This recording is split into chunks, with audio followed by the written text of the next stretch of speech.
আধুনিকতাৰ বিপৰীতে পূৰ্বৰ পৰম্পৰা অক্ষুণ্ণ ৰাখি বজালীৰ ভবানীপুৰত সম্পন্ন হ'ল এখন ব্যতিক্ৰমী বিবাহ। কলগছ, কলপাত আৰু পুৰণি দিনৰ আঁৰ কাপোৰেৰে ৰভা সাজি উৎকৃষ্ট নিদৰ্শন দেখুৱালে ভবানীপুৰৰ যুৱক দীপাংকৰ দাসে। প্ৰৱেশদ্বাৰৰ পৰা ৰভালৈকে সকলোতে ব্যৱহাৰ কৰা হৈছে কলগছ আৰু কলপাত। আনকি বিয়ালৈ অহা আলহী অতিথিকো খাদ্য গ্ৰহণ কৰিবলৈ দিয়া হৈছে কলপটুৱাত। আতচবাজি তথা প্লাষ্টিক বৰ্জন কৰি পৰিৱেশ প্ৰদূষণ মুক্ত কৰাৰ প্ৰয়াস যুৱকজনৰ। উল্লেখযোগ্য যে বিয়া শেষ হোৱাৰ পিছতো ৰভা নিৰ্মাণত ব্যৱহাৰ কৰা কলপাতবোৰ সংৰক্ষণ কৰি মাঘ বিহুৰ মেজি সজাৰ সিদ্ধান্ত দীপাংকৰ দাসৰ।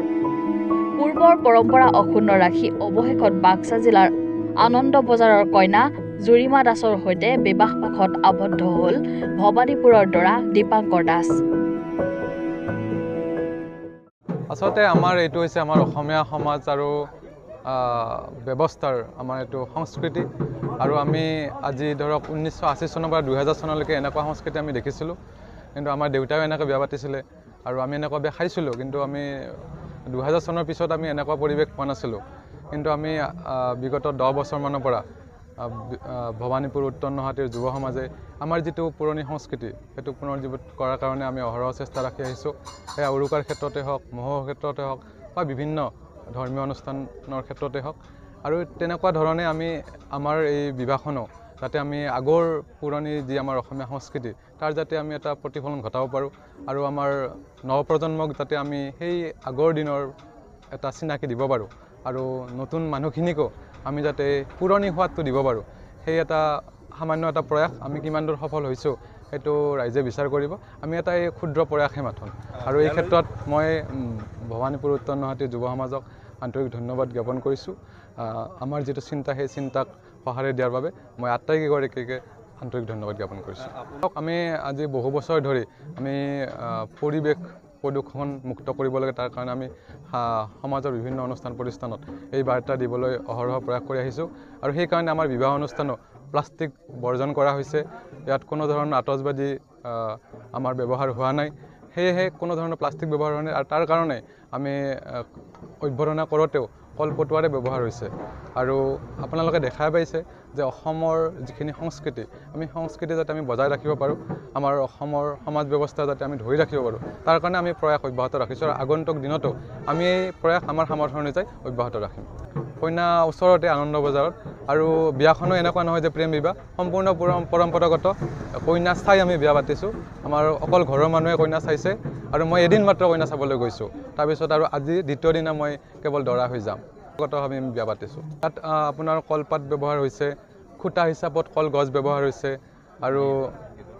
আৰু আমি তোৰণখনো কলগছেদি বনাইছোঁ। তাৰপিছত অভ্যৰ্থনাক আতিথ্য কৰোঁতে আমি কলপটুৱা ব্যৱহাৰ কৰিছোঁ। কোনো ধৰণৰ প্লাষ্টিক ব্যৱহাৰ কৰা হোৱা নাই। আমাৰ ইয়াত যিখিনি কলপাত ব্যৱহাৰ কৰা হৈছে আমি সেইখিনি সংৰক্ষণৰ ব্যৱস্থা কৰিম। আৰু সংৰক্ষণ ব্যৱস্থা কৰি তাৰেই আমি মেজি সাজিম আৰু তেনেকৈ আমি উৰুকাটো উদযাপন কৰিম। বজালীৰ পৰা সঞ্জীৱ দাসৰ ৰিপৰ্ট, এনি ভাৰত 24। নমস্কাৰ, মই অজয় ফুকন আৰু এইখিনিতে সমূহ এনি ভাৰত চেনেলটোৰ যিসকল কৰ্মকৰ্তা আছে সকলোৰে মোৰ ফালৰ পৰা শুভেচ্ছা জ্ঞাপন কৰিছোঁ।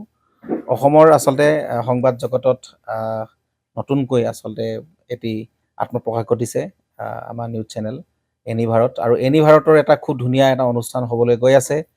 সকলোৱে জানে আমাৰ সকলোৰে মৰমৰ হাৰ্টথ্ৰব জুবিন গাৰ্গৰ গানে কি আনে, আচলতে জুবিন দাৰ সেই গীতৰ আধাৰত আমাৰ হিৰুদাই লিখা সেই গীতটি গানে কি আনে, এই গানে কি আনে নামৰ এটি তেওঁলোকে সাংগীতিক ৰিয়েলিটি শ্ব' কৰিবলৈ গৈ আছে। আৰু 15 আগষ্টৰ পৰা গোটেই আৰম্ভ হ'ব। প্ৰথম অডিশ্যন অসমৰ ধেমাজি জিলাত আৰম্ভ কৰিব। গতিকে সমূহ যিসকল প্ৰতিভা আছে, যিসকলে গান ভাল পায়, যিসকলে তেওঁলোকৰ নিজৰ প্ৰতিভা আচলতে দেখুৱাব বিচাৰে, এই ৰিয়েলিটি শ্ব'ত গানে কি আনে এই প্ৰতিযোগিতাত অংশগ্ৰহণ কৰক। আৰু খুব ধুনীয়া আপোনালোকে সুবৰ্ণ সুযোগ লাভ কৰিব। লগতে ইয়াতে পুৰস্কাৰ আছেই, বিভিন্ন ধৰণৰ উপহাৰো আপোনালোকে লাভ কৰিব।